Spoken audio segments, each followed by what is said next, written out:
हम लोग आज फिर से स्टार्ट कर रहे हैं यहाँ पर oxidation states. Oxidation states okay. हम लोग देखते हैं बेटे कि जनरली जो अपने डी ब्लॉक एलिमेंट्स हैं they show the variable oxidation states. Okay, जो डी ब्लॉक एलिमेंट होते हैं हम लिख सकते हैं D block elements show variable के variable oxidation state. Oxidation state, ये वेरिएबल ऑक्सीडेशन स्टेट जो है ये शो करते हैं। अब बेटे क्वेश्चन ये होता है what do mean by variable. तो वेरिएबल का मतलब क्या होता है? Variable means many oxidation states. Variable oxidation state means many oxidation state. तो हम लोग देख सकते हैं कि वेरिएबल ओएस मींस अपना हो जाएगा मेनी ऑक्सीडेशन स्टेट। ठीक है, ये कई oxidation state, many oxidation state ये शो करते हैं। ठीक है, मैनी ऑक्सीडेशन स्टेट। अब इनके मैनी ऑक्सीडेशन स्टेट शो करने का रीजन क्या है? What is the reason of there you can say variable oxidation state और many oxidation state? It depends upon the you can say orbitals present in their outer most shell. ठीक है, तो इसका reason क्या है हम लोग देखते हैं। इसका रीजन होता है there is a very you can say there is a very you can say very less difference between. इसमें हम लोग देखते हैं कि इनकी जो आपका आउटर मोस्ट सेल है उसमें 3d और 4s ऑर्बिटल्स होते हैं या d एंड s ऑर्बिटल होते हैं जिनकी एनर्जी बहुत कम अंतर होता है। ठीक है, तो there is a very less difference between you can say between energy. ठीक है, energy of you can say d and s orbitals D and S orbitals की एनर्जी जो है वो बहुत ही कम, उनके बीच में बहुत कम अंतर होता है। इसलिए ये पर्टिकुलर रीजन बनता है इनकी वेरिएबल ऑक्सीडेशन स्टेट शो करने का। This is the particular reason for their variable oxidation states. Okay, now we will see here कि अब ये जो अपने एलिमेंट्स हैं इनकी ऑक्सीडेशन स्टेट को we can study about their oxidation state with the help of you can say elements of 3D series. हम 3D series के एलिमेंट्स को ले लेते हैं। हमारे 3D सीरीज के एलिमेंट्स कौन कौन से हैं? 3D सीरीज के एलिमेंट्स को मैं फिर से यहाँ पर एक बार ले लेता हूँ। और ये है अपना स्कैंडियम, ओके, दूसरा है अपना टाइटेनियम, फिर तीसरा है vanadium, chromium, manganese, iron, okay, cobalt, nickel, okay, Cu and Zn। ठीक, ये अपने एलिमेंट हो जाते हैं। ठीक है, scandium, titanium, vanadium, chromium, manganese, iron, cobalt, nickel, copper and zinc. तो हम लोग देखते हैं बेटे यहाँ पर कि इन एलिमेंट्स का if you will write the electronic configuration of these elements with the help of electronic configuration of all these elements we can easily understand about the variable oxidation state excepting scandium and zinc. All the elements show many oxidation state. Only our scandium and zinc shows only one oxidation state.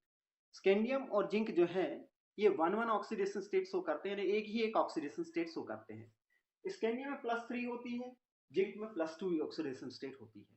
ठीक है, इसका reason क्या है देखते हैं थोड़ा देर बाद।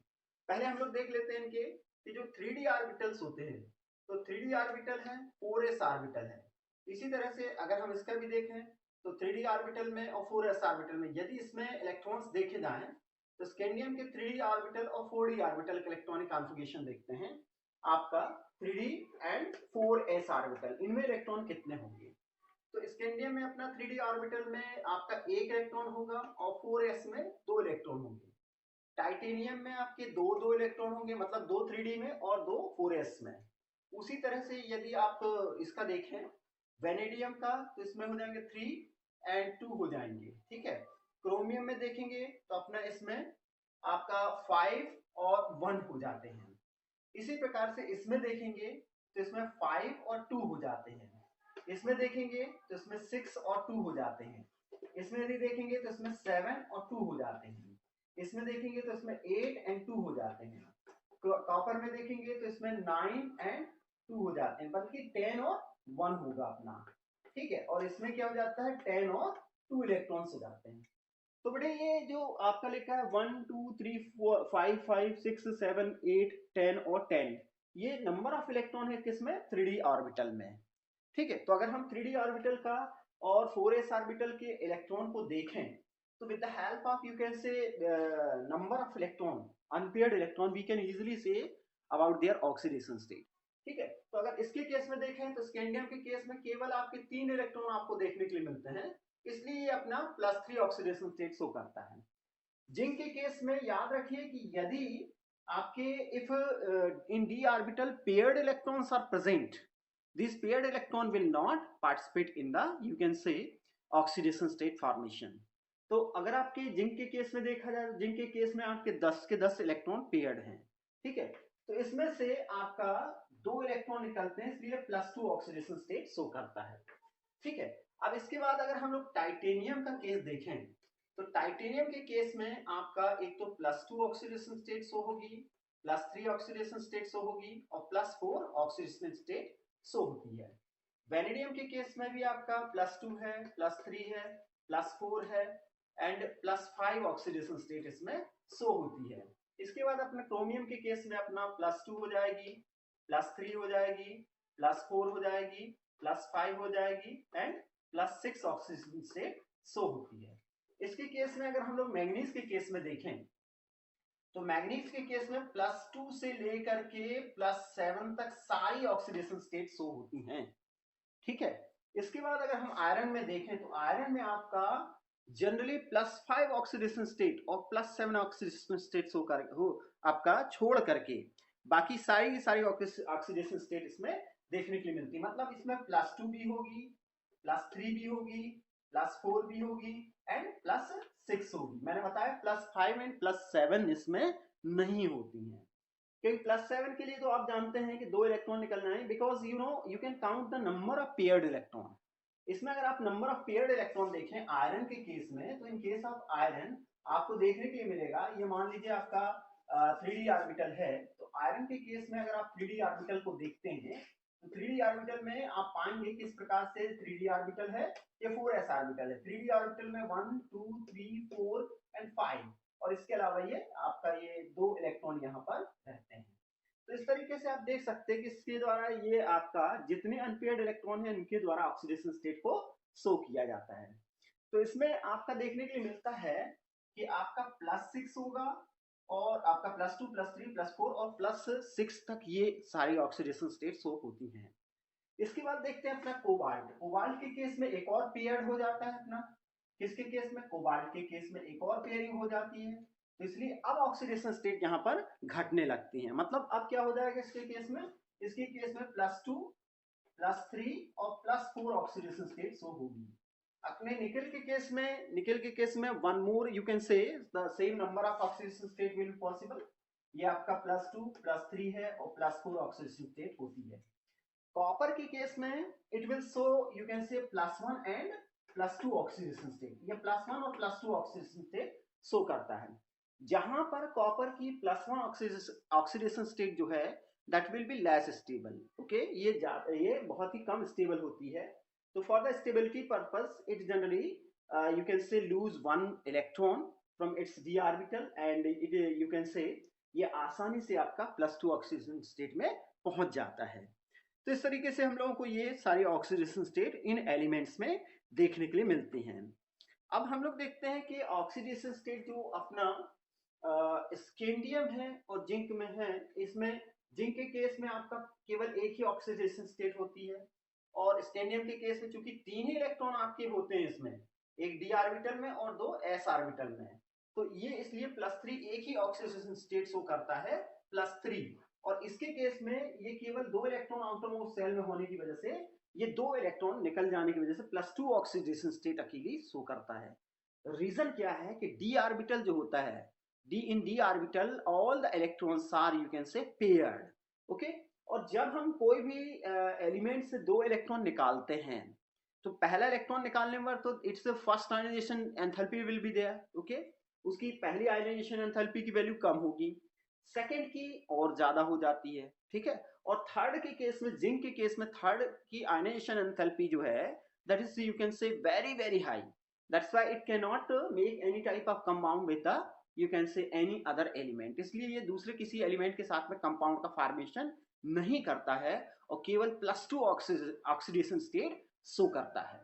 ठीक है, तो इस तरह से हम लोग देख सकते हैं, जबकि बाकी में जो आपकी ऑक्सीडेशन स्टेट हैं, these oxidation state is totally depend upon the you can say number of electron in 4s orbital and number of unpaired electron in d orbital। ठीक है, तो इस तरह से हम लोग ये इनकी ऑक्सीडेशन स्टेट को शो कर सकते हैं। अब एक चीज और देखेंगे हम लोग तो ऑक्सीडेशन स्टेट के विषय में, लेकिन इससे पहले आप इसका एक स्क्रीनशॉट ले लीजिए। Some of the elements can also show zero oxidation state. Okay, कुछ एलिमेंट जीरो ऑक्सीडेशन स्टेट भी शो करते हैं when they make the you can say complex compound with the you can say carbon monoxide और any other type of neutral molecule like water. ठीक है, तो generally ये जैसे आपका देखते हैं कि आपका in iron and in nickel, ठीक है, आपका देखते हैं इन Ni, ठीक है, इन आयरन लिख लीजिए पहले Fe, Ni and Cu etcetera when make complex compound. ठीक है, कॉम्प्लेक्स कंपाउंड विद किसके साथ बनाएंगे, carbon monoxide CO, carbon monoxide, they show zero zero oxidation state. ठीक है, OS ऑक्सीडेशन स्टेट, ये जीरो ऑक्सीडेशन स्टेट को शो करते हैं जब ये क्या करते हैं आपका कि कार्बन मोनोऑक्साइड के साथ में आपका कॉम्प्लेक्स कंपाउंड का फॉर्मेशन करते हैं।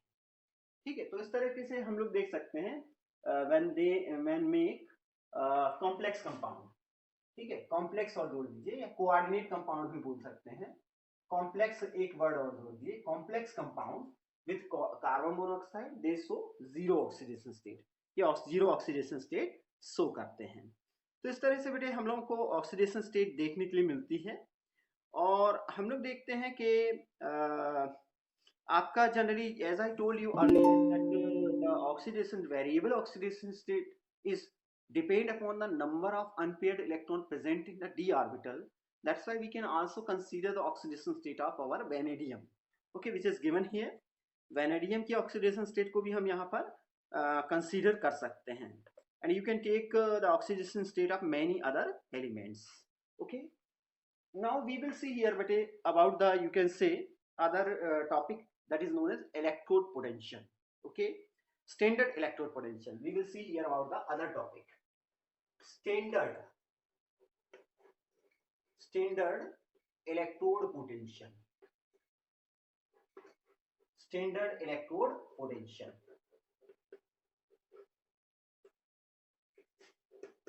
for you can say M2 positive ion oblique M। ठीक है, ये बेटे ऑक्सीडाइज फॉर्म है, ये रिड्यूस फॉर्म है। अब हम लोग देखते हैं कि स्टैंडर्ड इलेक्ट्रोड पोटेंशियल जो है ये this standard electrode potential shows the reactivity of the element for the formation of compound। Standard electrode potential जो है किसी एलिमेंट की रिएक्टिविटी को शो करता है, उसके द्वारा जो कंपाउंड बनता है उसके लिए। तो जनरली हम लोग स्टैंडर्ड इलेक्ट्रोड पोटेंशियल को हम लोग अगर E0 के द्वारा डिनोट करते हैं। We have already study about the standard electrode potential under unit number 3 that is known as electrochemistry. ठीक है, तो इलेक्ट्रोकेमिस्ट्री के अंतर्गत हम लोग स्टैंडर्ड इलेक्ट्रोड पोटेंशियल पढ़ चुके हैं। अगर इनका इलेक्ट्रोड पोटेंशियल देखा जाए या इनकी रिएक्टिविटी को देखा जाए, आपने रिएक्टिविटी, तो रिएक्टिविटी हम लोग देखते हैं कि इनकी रिएक्टिविटी जो है, जो आपका देखते हैं कि इनकी रिएक्टिविटी डिपेंड करती है या इनके द्वारा इलेक्ट्रॉन, इनकी रिएक्टिविटी इस बात पर डिपेंड करती है कि कितनी आसानी से पॉजिटिवली चार्ज आयन बनाएंगे।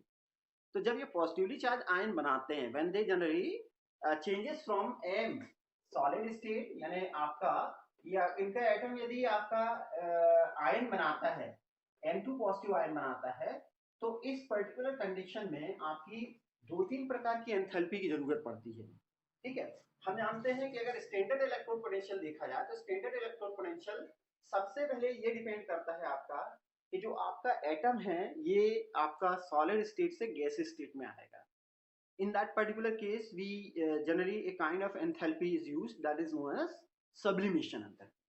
तो इसमें क्या होगा अपना कि sublimation enthalpy का यूज होता है, सब्लिमेशन एंथैल्पी यूज होती है, ठीक है, सब्लिमेशन एंथैल्पी यूज होगी। और सब्लिमेशन एंथैल्पी के केस में क्या होगा, अपना जो एम सॉलिड स्टेट में है, कि आपका एम पहले गैसीय स्टेट में आ जाएगा। इसको बड़े एम सब्लिमेशन एंथैल्पी को एम सब एच के द्वारा डिनोट कर सकते हैं, ठीक है। और उसके बाद सब्लिमेशन एंथैल्पी के बाद क्या होगा बेटे अपना, कि जो आपका एम गैसीय स्टेट में है, ये आपका 2 इलेक्ट्रॉन देगा और M2 पॉजिटिव आयन में कन्वर्ट होगा इन एक्वस स्टेट, ओके, या M2 पॉजिटिव आयन में कन्वर्ट होगा 2 इलेक्ट्रॉन दे करके। तो इसका इस पर्टिकुलर कंडीशन में जो एंथैल्पी चेंज होगा, that will be you can say enthalpy of ionization, और आयनाइजेशन एंथैल्पी होगी। इसके बाद यदि हम लोग देखें तो जो आपने मेटल का आयन है, ये आपका जो कि आपका इस फॉर्म में है, ये जनरली आपका हाइड्रेशन, मतलब ये क्या आएगा, आपका हाइड्रेशन करेगा या एक्वस फॉर्म में आएगा ये, ठीक है। जब एक्वस फॉर्म में आएगा तो ये आपका एक्वस फॉर्म, मतलब वाटर की प्रेजेंस में ये आपका एक्वस फॉर्म में आ जाता है। तो इस पर्टिकुलर कंडीशन में डेल्टा हाइड्रेशन एच हम लिखते हैं। तो ये जो अपना standard enthalpy, standard electrode potential है या रिएक्टिविटी है, ये 3 प्रकार की एंथैल्पी पर डिपेंड करती है, ठीक है। इन 3 प्रकार की एंथैल्पी पर डिपेंड करती है, मतलब हम लिख सकते हैं delta E not will be equal to, आप लिख सकते हैं डेल्टा आपका sublimation H plus delta I H and plus you can write here delta hydration H, ठीक है। इस तरह से आप बता सकते हैं कि इन 3 प्रकार की एंथैल्पी से मिलकर के आपका इसलिए स्टैंडर्ड इलेक्ट्रोड पोटेंशियल ये बनता है, ठीक है, या ई अपना ई नॉट का फॉर्मेशन होता है, ये इस प्रकार से ई नॉट बनता है। इस तरह से ई नॉट की वैल्यू को हमें देखने के लिए मिलती है। अब कोई भी इलेक्ट्रोड का इलेक्ट्रोड पोटेंशियल फाइंड आउट करने के लिए हम क्या करते हैं, ये हम लोग आगे देखते हैं। आप इसका स्क्रीनशॉट लीजिए, फिर आगे चलते हैं। टेक्स्ट बुक इलेक्ट्रोकेमिकल सीरीज में, हमारे टेक्स्ट बुक में स्टैंडर्ड इलेक्ट्रोड पोटेंशियल दिया गया है, वहाँ लिथियम, हाइड्रोजन और हम लोग देखते हैं दूसरे हाईली इलेक्ट्रोनेगेटिव एलिमेंट की आपकी जो इलेक्ट्रोड पोटेंशियल वो शो किया गया है। लिथियम का हाईली नेगेटिव होता है और फ्लोरीन का हाईली इलेक्ट्रो पॉजिटिव होता है, क्योंकि फ्लोरीन इलेक्ट्रॉन देता नहीं है। जो एलिमेंट आसानी से इलेक्ट्रॉन दे देता है उसकी जो इलेक्ट्रोड पोटेंशियल है वो उतना ही ज़्यादा नेगेटिव साइन में आता है, ठीक है।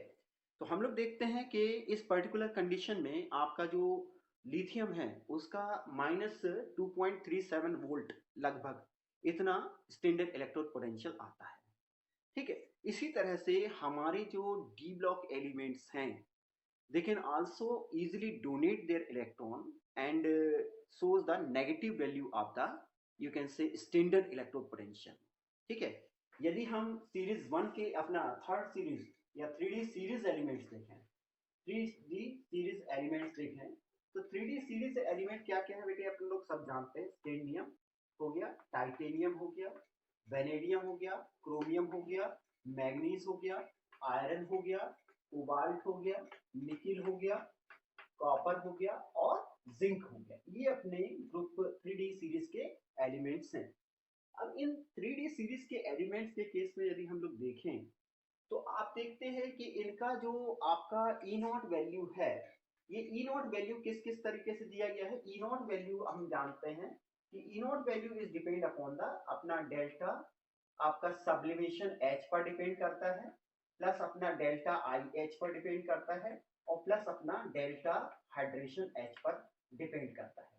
तो यदि बेटे आप इनकी ई नॉट वैल्यू को देखें with help of your text book, you will find here इनकी ई नॉट वैल्यू जो है ये आपका टाइटेनियम से लेकर के आपका जिंक तक ग्रेजुअली क्या होती है, डिक्रीज होती है, ठीक है। तो आप देखते हैं कि ई नॉट वैल्यू, आपका ई नॉट वैल्यू क्या होगी, E not value decreases from Ti to कहां तक होता है अपना जिंक, ठीक है, Ti to zinc excepting copper, ठीक है। हम लोग देखते हैं Ti टू जिंक तक ये डिक्रीज होती है एक्सेप्टिंग कॉपर। हम लोग देखते हैं कि यहाँ पर आपका एक्सेप्टिंग कॉपर, कॉपर जो है एक्सेप्शन है, एक्सेप्टिंग Cu, कॉपर अपना एक्सेप्शन के केस में आता है। कारण यह है कि यदि हम लोग देखें तो in case of copper generally ये आपका आसानी से एक तो इलेक्ट्रॉन प्रोवाइड नहीं करता है, ठीक है, और दूसरी चीज ये है कि इसकी सेकेंड आयनाइजेशन एंथैल्पी में यदि सॉरी सेकेंड इसका अगर हम लोग सेकेंड इलेक्ट्रॉन निकालते हैं और इलेक्ट्रॉन निकालने के बाद जो अपना आयन बनता है, बचता है या बनता है, उसकी हाइड्रेशन एंथैल्पी बहुत ज्यादा होती है, ठीक है। तो हम लोग देखते हैं due to very high value of delta hydration H of Cu, ठीक है। Cu की हाइड्रेशन एंथैल्पी की वैल्यू जो है वो बहुत ज्यादा होती है, इसलिए कॉपर जो होगा अपना, ये इसकी पॉजिटिव वैल्यू जनरली देखने के लिए मिलती है। तो अपना ई नॉट वैल्यू ऑफ Cu कितनी होगी अपनी, ये होगी अपनी प्लस 0.34 वोल्ट, हम लोग पढ़ चुके हैं, ये इतनी हमें वोल्ट में देखने के लिए मिलती है। बेटे हम लोग सभी जानते हैं कि इस अपना इलेक्ट्रिक पोटेंशियल को हम लोग वोल्ट में मेजर करते हैं, वी जनरली मेजर था इलेक्ट्रिक पोटेंशियल इन वोल्ट। तो इस तरीके से हम लोग को ये अपना देखने के लिए मिलती है, ठीक है। इसकी मतलब कॉपर के केस में देखने के लिए मिलती है। अब ऊपर से नीचे की तरफ चलने पर हम लोग देखते हैं कि इनकी जो आपका इलेक्ट्रोड पोटेंशियल की वैल्यू है, ठीक है, क्या इलेक्ट्रोड पोटेंशियल की वैल्यू कैसे शो करते हैं, ये जनरली एम सॉलिड स्टेट से M2 पॉजिटिव बनाते हैं अपना आयन, M2 पॉजिटिव आयन बनाते हैं और एक्वस स्टेट में चले जाते हैं, ठीक है। तो इसी को हम लोग क्या किस फॉर्म में शो करते हैं, M2 पॉजिटिव आवेलेट M, इस फॉर्म में यानी रिड्यूस फॉर्म में देखते हैं, रिडक्शन पोटेंशियल भी कह सकते हैं, ये मतलब रिड्यूस करते हैं इसलिए इनका पर्टिकुलर रिडक्शन पोटेंशियल, इलेक्ट्रॉन दे करके रिड्यूस कर देते हैं, रिडक्शन पोटेंशियल होता है इनका। तो इनका रिडक्शन पोटेंशियल की वैल्यू हम लोग नेगेटिव में देखते हैं, ऊपर से नीचे की तरफ चलने पर ये ग्रेजुअली डिक्रीज होती जाती है एक्सेप्टिंग द मैग्नीज। मैग्नीज के केस में भी अगर आप देखेंगे तो इसकी भी आप तीनों प्रकार की वैल्यू को अगर कंपेयर करें तो you will find its you can से delta I H value is very high, इसकी डेल्टा आई एच वैल्यू और तीनों वैल्यूज का जो सम है बहुत बहुत ज्यादा होता है, ठीक है। इस तरीके से ये आपका -1.818 जो है वोल्ट का जो आपका इलेक्ट्रोड पोटेंशियल है ये शो करता है, स्टैंडर्ड इलेक्ट्रोड पोटेंशियल शो करता है -1.18 वोल्ट का। इसके बाद देखते बेटे हम लोग यहाँ पर कि आपका इसमें stability of half filled D orbital D subshell in Mn2 positive and the completely filled D10 configuration in Zn are related to their E not value. तो यदि हम स्टेबिलिटी के केस में भी देखें तो स्टेबिलिटी भी इसी प्रकार समझी जा सकती है कि जो अपने जिंक है और मैग्नीज है, ठीक है, और हम लोग देखते हैं कि जिंक और मैग्नीज के केस में आपका completely filled and half filled ये ऑर्बिटल बनते हैं, इस कारण से इनकी स्टैंडर्ड इलेक्ट्रोड पोटेंशियल की वैल्यू भी ज्यादा देखने के लिए मिलती है। जिंक के केस में कितने इलेक्ट्रोड पोटेंशियल है अपना देखते हैं, ई नॉट वैल्यू ऑफ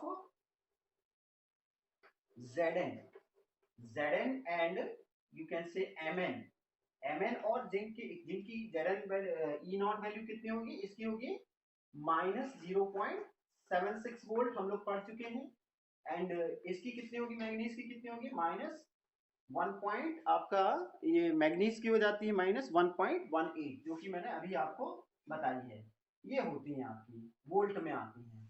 तो इतना ऐसा क्यों होता है, ऐसा मैंने आपको बताया बेटे कि जो मैग्नीज होता है और जिंक होता है इसमें आपका कंप्लीटली फिल्ड, यानी मैग्नीज में अपना कंप्लीटली हाफ फिल्ड और जिंक में completely filled D10 electronic configuration देखने के लिए मिलता है, that is the particular reason, ठीक है। ये पर्टिकुलर रीजन होता है इसके स्टेबल आपका इलेक्ट्रॉनिक कॉन्फ़िगरेशन के कारण इसकी ई नॉट वैल्यू इतनी हाई होने का, ठीक है। अब हम अगला टॉपिक है अपना M3 पॉजिटिव ऑब्लिक M2, ठीक है। एक और आयन बनता है इसमें M3 पॉजिटिव ऑब्लिक M2, यानी M2 पॉजिटिव से ये क्या कहलाएगा अपना M2 पॉजिटिव अगर आयन है तो इससे एक इलेक्ट्रॉन निकल करके ये M3 पॉजिटिव आयन में बदल जाता है। इस पर्टिकुलर कंडीशन में भी इसका एक पर्टिकुलर इलेक्ट्रोड पोटेंशियल होता है, ठीक है, जिसको हम लोग स्टैंडर्ड इलेक्ट्रोड पोटेंशियल कहते हैं। तो ये हो जाएगा अपना standard electrode potential, standard electrode potential, standard electrode potential of, you can say M3 positive oblique M2 positive, M3 positive oblique M2 positive। बेटे इससे रिलेटेड कई बार बहुत से क्वेश्चन आ चुके हैं। इसमें मेनली आपका हम लोगों को जो एलिमेंट पढ़ने होते हैं उसमें होता है अपना scandium, zinc, iron, manganese etcetera, और अपना कभी कभी अपना क्रोमियम के विषय में भी पूछता है क्वेश्चन। ठीक है, तो हम लोग देखते हैं कि जनरली इसके अंतर्गत जो एलिमेंट हमको मेनली पढ़ने होते हैं, जो कि हमारे एग्जामिनेशन से पर्पज से होते हैं, वो होते अपना स्कैंडियम होता है, ठीक है, आयरन होता है, मैग्नीज होता है और जिंक होता है। अगर बेटे इनके इस स्टैंडर्ड इलेक्ट्रोड पोटेंशियल से रिलेटेड कोई भी क्वेश्चन आता है तो सबसे पहली चीज तो ये है कि आपको इनके आउटर मोस्ट सेल का इलेक्ट्रॉनिक कॉन्फ़िगरेशन मालूम होना चाहिए। ठीक है, तो हम बेटे जानते हैं कि इसमें भी अपना 3D होता है और 4s होता है। ठीक है, इसमें भी आपका 3D होगा और 4s होगा। फिर इसके बाद आप इसको देखते हैं मैग्नीज को, भी 3D होगा और 4s होगा। इसी तरह से इसमें भी 3D और 4s होता है। तो यदि बेटे आप देखेंगे, सॉरी, इसमें आप जिंक के स्थान पर क्रोमियम लीजिए, क्रोमियम ज्यादा पूछता है। ठीक है, तो इसमें अगर हम स्कैंडियम का देखेंगे तो 1 एंड इसमें 2 होगी, और आयरन में अपना 6 एंड 2 होंगी। इसमें अपना क्या हो जाएगा, अपना 3D5 एंड 4s 2 होगा। इसमें भी अगर हम लोग देखेंगे 3D5 एंड 4s1 होगा। ठीक है, तो यदि बेटे हम लोग देखते हैं कि ये जो एलिमेंट है अपना स्कैंडियम, स्कैंडियम में +3 ऑक्सीडेशन स्टेट, ये कैसी है आपका, स्टेबल है। ठीक है, स्टेबल होने की वजह से स्कैंडियम में +3 ऑक्सीडेशन स्टेट स्टेबल होने की वजह से ये जो अपना स्कैंडियम है, स्कैंडियम के केस में आपका इसकी स्टेबिलिटी मतलब इतनी हो जाने की वजह से ये स्टेबल होता है +3 ऑक्सीडेशन स्टेट में। Why it is so? Because it complete its octet। ठीक है, बिकॉज हम लोग देख सकते हैं, इसमें देख सकते हैं, because after removal of 3 electrons, it gets the electronic configuration of EC यानी इलेक्ट्रॉनिक कॉन्फ़िगरेशन मैं लिख देता हूं यहां पर, कॉन्फ़िगरेशन ऑफ किसका, ऑफ नोबल गैस। अब ये किस नोबल गैस का इलेक्ट्रॉनिक कॉन्फ़िगरेशन प्राप्त कर लेगा, आप सोचिए जरा। इसका एटॉमिक नंबर होता है 21, 3 इलेक्ट्रॉन निकल गए तो आर्गन का इलेक्ट्रॉनिक कॉन्फ़िगरेशन 18 प्राप्त कर लेता है। ठीक है, नोबल गैस आर्गन का इलेक्ट्रॉनिक कॉन्फ़िगरेशन प्राप्त कर लेता है, इसलिए इसमें +3 ऑक्सीडेशन स्टेट आपकी ज्यादा स्टेबल होती है। और इसका इलेक्ट्रोड पोटेंशियल वैल्यू जो होती है, ठीक है, ये इलेक्ट्रोड पोटेंशियल वैल्यू जो है ये बहुत ही लो होती है। ये कैसी होती है आपकी, इसकी लो। ठीक है, लो इसमें डेल्टा आपका E0 वैल्यू रहती है, किसके लिए, आपका M3 पॉजिटिव आयन के लिए। ठीक है, अब हम लोग आते हैं आयरन के केस में। तो आयरन के केस में बेटे अगर हम लोग देखेंगे तो आयरन में आपका ये 3D ऑर्बिटल है। ठीक है, ये आपके 3D ऑर्बिटल है आयरन में, और ये अपना 4s ऑर्बिटल है। तो 3D ऑर्बिटल में आप इसके इलेक्ट्रॉन देख लीजिए किस तरह से भरे हुए हैं। ठीक, तो अगर आप 3D ऑर्बिटल में इलेक्ट्रॉन देखते हैं तो ये इस तरीके से आपके इलेक्ट्रॉन इसमें फिलअप होते हैं। जब भी आपका आयरन से 2 इलेक्ट्रॉन निकल जाते हैं, और 2 इलेक्ट्रॉन निकल जाने के बाद after removal of the 2 electrons, ये आपका Fe क्या है, आपका Fe स्टेट में है। और यदि ये 3 इलेक्ट्रॉन निकालता है तो Fe3 पॉजिटिव आयन में कन्वर्ट होता है after removal of 3 electron. 3 electron के रिमूव करने के बाद तो इसमें क्या आ जाता है, अपना D5 स्टेबल इलेक्ट्रॉनिक कॉन्फ़िगरेशन इसमें आ जाता है, as it will remove the electron. जैसे ही इलेक्ट्रॉन रिमूव करता है D5 इलेक्ट्रॉनिक कॉन्फ़िगरेशन इसमें आ जाता है। जब D5 इलेक्ट्रॉनिक कॉन्फ़िगरेशन इसमें आ जाता है तो ये आपका ये भी एक्स्ट्रा स्टेबिलिटी शो करने लगता है। इस कारण से इसकी भी अगर हम लोग standard electrode potential of M3 positive oblique M2 देखें तो इसकी भी वैल्यू लो होती है, क्योंकि ये आपका +3 ऑक्सीडेशन स्टेट में ज्यादा स्टेबल रहता है in comparison to +2 oxidation state. ठीक है, इसलिए इसकी भी वैल्यू आपकी लो वैल्यू होती है, इसकी भी, है ना, इसकी भी लो वैल्यू हमें देखने के लिए मिलती है। ठीक है, अब इसके बाद क्रोमियम के केस में देखें और मैग्नीज के केस में, तो मैग्नीज में यदि अपन देखें तो प्लस अपना, यदि अपन मैग्नीज के केस में देखें तो manganese after removing 2 electron, manganese से ये 2 इलेक्ट्रॉन निकलते हैं, ये 2 इलेक्ट्रॉन, तो 2 इलेक्ट्रॉन निकल जाने के बाद ये Mn2 पॉजिटिव बना लेता है, और Mn2 पॉजिटिव में हमें देखने के लिए मिलता है 3d5 इलेक्ट्रॉनिक कॉन्फिगरेशन, जो कि एक स्टेबल कंडीशन है। तो स्टेबल कंडीशन के कारण ये इसकी जो आपकी N2 पॉजिटिव की जो वैल्यू होती है ये हाई होने लगती है, मतलब इसका standard electrode potential for M2 positive, you can say M2 positive oblique M3 positive oblique M2 positive, ये थोड़ा सा हाई होने लगता है क्योंकि इसमें 3d5 स्टेबल इलेक्ट्रॉनिक कॉन्फिगरेशन की कंडीशन बनने लगती है। ठीक है, अब क्रोमियम के केस में देखेंगे तो क्रोमियम के केस में भी आपका जनरली क्रोमियम के केस में भी स्टेबल इलेक्ट्रॉनिक कॉन्फिगरेशन होने के बाद से आपका जो +2 ऑक्सीडेशन स्टेट बनती है, +2 ऑक्सीडेशन स्टेट के साथ साथ +3 ऑक्सीडेशन स्टेट में पहुंचने पर, क्योंकि आपका एक इलेक्ट्रॉन निकल जाने के बाद ये आपका 3d4 में कन्वर्ट हो जाता है, तो इसमें 3d4 में कन्वर्ट हो जाने के बाद इसमें कोई स्टेबिलिटी तो रह नहीं जाती है, इस कारण से इसकी भी वैल्यू लो हो जाती है। जबकि जिंक का अगर हम लोग केस देखें तो जिंक के केस में आपकी इसकी बहुत हाई वैल्यू होती है। आपको मैं बता चुका हूं कि इसके द्वारा 2 इलेक्ट्रॉन निकालने के बाद आपका इसके द्वारा तीसरा इलेक्ट्रॉन निकालना पॉसिबल नहीं होता है। ठीक है, तो ये पर्टिकुलर रीजन हो जाते हैं बेटे इसके। आप इसका भी एक स्क्रीन हम लोग देखते हैं बेटे, strengths in stability of higher देखिए अपना strengths in stability of higher oxidation state.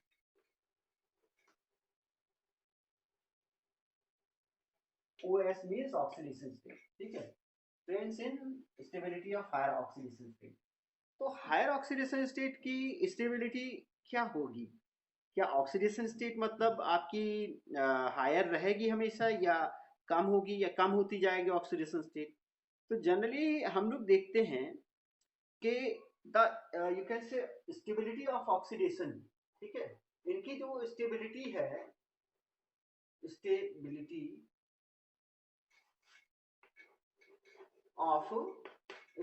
Of हम लोग देखते हैं ऑक्सीडेशन स्टेट डिपेंड्स, ये किस पर डिपेंड करती है बेटे? Depends upon formation of halide and oxide, formation of halides and oxides by these elements. इन एलिमेंट्स के द्वारा ऑक्साइड्स और हैलाइड का फॉर्मेशन पर डिपेंड करती है। ठीक है, तो हम लोग देख सकते हैं कि stability of oxidation state depend upon the formation of halides and oxides by their elements. Okay, और दीज एलिमेंट्स, सॉरी, इन एलिमेंट्स के द्वारा जो आपके हैलाइड्स और ऑक्साइड है उन पर फॉर्मेशन पर इनकी जो हायर ऑक्सीडेशन स्टेट है वो डिपेंड करती है। तो हम लोग देखते हैं कि जनरली आपके कौन कौन से एलिमेंट हैं जो आपका हायर ऑक्सीडेशन स्टेट शो करते हैं। तो सबका बॉस तो आप सभी को मालूम है कि मैग्नीज होता है ना। मैग्नीज के द्वारा कितनी शो की जाती है? मैग्नीज के द्वारा अगर हम लोग देखें तो आपका +7 ऑक्सीडेशन स्टेट शो की जाती है। ठीक है, और ये +7 ऑक्सीडेशन स्टेट किस में होगी आपकी? जब ये ऑक्सीजन के साथ में कंबाइन होगा और आपका पर्टिकुलर प्रकार के कंपाउंड का फॉर्मेशन करता है। ठीक है, तो ऑक्सीजन के साथ में कंबाइन होगा, जैसे अपना MnO3F इसका फॉर्मेशन करता है। ठीक है, तो ये एक कंपाउंड बनता है जिसमें आपका +7 ऑक्सीडेशन स्टेट मैग्नीज की देखने के लिए मिलती है। ठीक है, कोबाल्ट के केस में अगर हम लोग देखें तो कोबाल्ट की आपकी +3 ऑक्सीडेशन स्टेट ज्यादा स्टेबल होती है, जो कि COF3 में होती है। अगर हम लोग इसके बाद देखें अपना दूसरे जो एलिमेंट देखें तो आयरन में आपका +3 ऑक्सीडेशन स्टेट होती है। ठीक है, आयरन में आपका, आयरन में क्या होगा, Fe में अगर हम लोग देखें तो Fe O3 का फॉर्मेशन होता है, या Fe2O3 का भी फॉर्मेशन हमें देखने के लिए मिलता है। ठीक है, और क्रोमियम का के केस में आपका CrF6 बनता है। क्रोमियम के केस में CrF6 का फॉर्मेशन होता है। अगर बेटे आप इन सारे कंपाउंड में देखें तो यहाँ पर +7 होगी ऑक्सीडेशन स्टेट, यहाँ पर +3 ऑक्सीडेशन स्टेट होगी, यहाँ पर भी +3 ऑक्सीडेशन स्टेट होगी, यहाँ पर +6 ऑक्सीडेशन स्टेट होगी। यदि बेटे हम किसी भी सीरीज में लेफ्ट हैंड साइड से राइट हैंड साइड की तरफ चलें तो जनरली ये जो हायर ऑक्सीडेशन स्टेट है इसकी स्टेबिलिटी धीरे धीरे घटती जाती है और एलिमेंट लो ऑक्सीडेशन स्टेट शो करने की तरफ बढ़ता जाता है। ठीक है, यानी एलिमेंट धीरे धीरे अपनी लो ऑक्सीडेशन स्टेट शो करने लगता है, क्योंकि हम देखते हैं कि जो डी ऑर्बिटल है उसके इलेक्ट्रॉनिक कॉन्फ़िगरेशन में धीरे धीरे स्टेबिलिटी आती जाती है। मतलब ग्रेजुअली इलेक्ट्रॉन जब डी ऑर्बिटल में भरते जाते हैं तो आपका जो हाफ फिल्ड ऑर्बिटल है, डी ऑर्बिटल है, उससे कंप्लीटली फिल्ड डी ऑर्बिटल की तरफ क्या होते हैं आपके एलिमेंट्स जाने लगते हैं, या उनमें कंप्लीटली फिल्ड डी ऑर्बिटल का इलेक्ट्रॉनिक कॉन्फ़िगरेशन बन जाता है। इस तरह से ये एलिमेंट जो हैं आपके ऑक्सीडेशन स्टेट को लो अपना हायर ऑक्सीडेशन स्टेट से लोअर ऑक्सीडेशन स्टेट की तरफ बढ़ते जाते हैं। अब हम लोग देखते हैं कि इससे रिलेटेड एक क्वेश्चन कभी कभी बनता है, वो ये होता है कि कई बार पूछा गया है कि आपका Cu2 positive is more stable then Cu plus ion. Okay, Cu2 positive ज्यादा स्टेबल है Cu प्लस की अपेक्षा। ये क्वेश्चन कई बार हम लोग को देखने के लिए मिला है। तो हम लोग देखते हैं कि actually because as we will see here, इसका रीजन ये है कि हम लोग देखेंगे बिकॉज Cu2 पॉजिटिव आपका जो Cu प्लस है, Cu प्लस अंडरगोस डिस्प्रपोर्शनेशन। ये डिस्प्रपोर्शनेशन रिएक्शन के अंतर्गत चला जाता है। पहला तो ये रीजन हो जाता है कि ये डिस्प्रपोर्शनेशन रिएक्शन के अंतर्गत चला जाता है। कैसे हो जाएगा, अपना Cu प्लस है तो आज Cu प्लस है और ये अपना किस किस में चला जाएगा, Cu2 प्लस में बदल जाएगा और आपका Cu में, ठीक है, ये Cu में कन्वर्ट हो जाता है। तो इस तरीके से अगर आप देखोगे तो डिस्प्रपोर्शनेशन रिएक्शन इसमें देखने के लिए मिलती है। दूसरी चीज जो हम लोग देखते हैं कि Cu आपका जो 2 प्लस है, ठीक है, इसकी स्टेबिलिटी